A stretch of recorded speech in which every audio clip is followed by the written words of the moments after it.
తన బలమైన కార్యాలను నీకు చూపించబోతున్నాడు నా దేవుడు. ఒకటొకటిగా నువ్వు మొత్తం స్వతంత్రించుకుంటావు. నువ్వు పడున్న ఆ మరణ పడక నుంచి నా దేవుడు నిన్ను లేవనెత్తబోతున్నాడు, నిన్ను స్వస్థపరుస్తున్నాడు ఆయన. నువ్వు అనుకుంటుండొచ్చు, ఇక అయిపోయింది నా చరిత్ర, ఇక లేదు నాకు అవకాశం. నో, నిన్ను ఆయన లేవనెత్తబోతున్నాడు. చెప్తున్నాడు, నువ్వున్న బంధకాల్లోంచి నేను విడిపించబోతున్నాడు.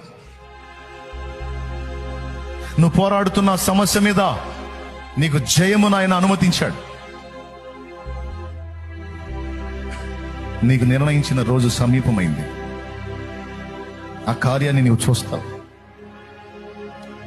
నీ సంతతి విషయంలో కూడా దేవుడు సిద్ధపరిచిన కార్యము త్వరలోనే నువ్వు చూడబోతున్నావు. నీ పిల్లలను నా తండ్రి ఆశీర్వదించబోతున్న ఘట్టాన్ని నువ్వు చూడబోతున్నావు.